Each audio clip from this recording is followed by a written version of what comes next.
ओम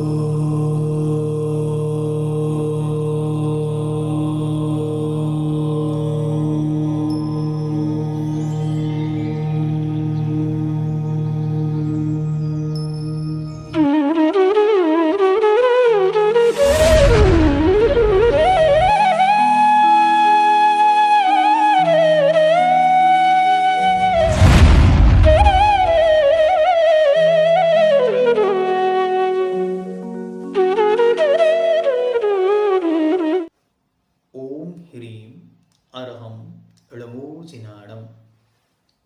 गाथा नंबर 31।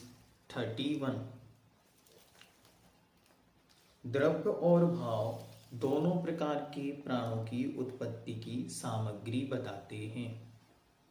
कौन कौन सा प्राण किस किस सामग्री से अर्थात किस किस कर्म के उदय में प्राप्त हुआ इसे बतलाते हैं। वीर्य, जुद, मदी, क्षोभ, समुत्था। णु इंद्रिये दियेषु बला। देहुदये कायाणां बची बला। आउदये।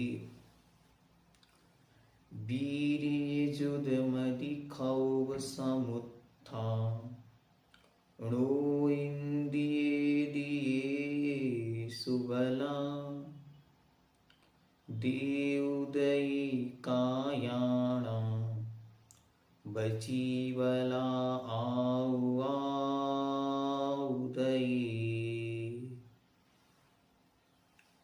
देखें, वीर्य अर्थात वीरांतराय कर्म का क्षय। क्षोभ मतलब क्षयोपशम।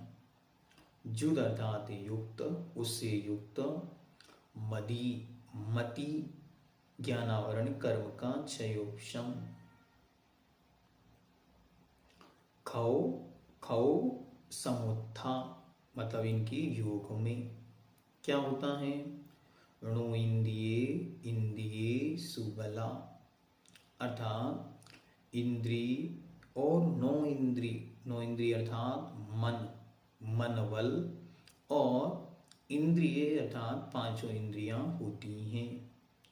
देहुदये कायाणाम देह के उदय से काय बल होता है। जिस शरीर कर्म का उदय होगा तत्संबंधी वहां बल होगा। बची बला अर्थात वचन जो नाम कर्म के अंदर सुश्वर नाम कर्म है उसके निमित्त से वचन बल होता है। और आउदय और आयु नाम का प्राण आयु कर्म के उदय से होता है। ठीक हुआ।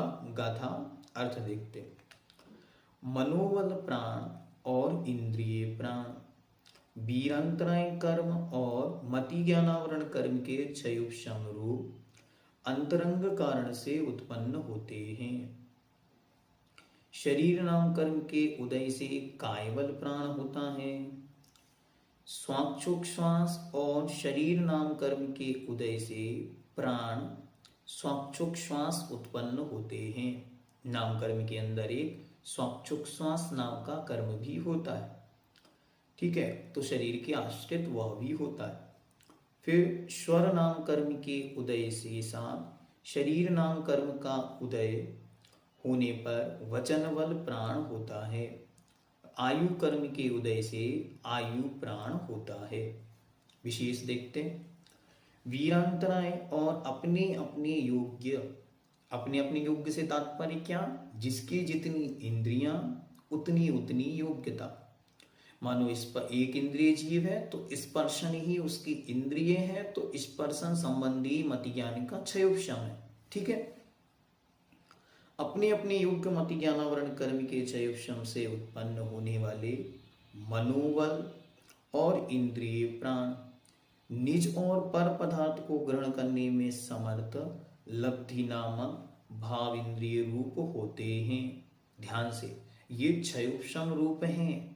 बाहर में निर्माण रूप नहीं बतला रहे, अंतरंग में क्षयोपशम रूप हैं। क्योंकि बाहर में जो रचना होगी वो नाम कर्म संबंधी है। ये बहुत महत्वपूर्ण बिंदु है। जब हमने तत्व सूत्र ग्रंथराज का अध्ययन किया, पूज्यपाद देव महाराज ने सर्वार्थ सिद्धि में उसका विस्तार किया, तो उन्होंने इस विषय को खूब अच्छे से रखा कि जो द्रव्येंद्रिय है और जो भाव इंद्रिय दोनों अलग अलग विषय हैं। जो क्षयोपशम रूप शक्ति है, उसकी लब्धि है, वो उसका प्रयोग है, वो सब तो भाव इंद्रिय रूप है, और उसकी रचना जो है वो सब द्रव्य इंद्रिय नाम कर्म के अधीन है। ठीक है।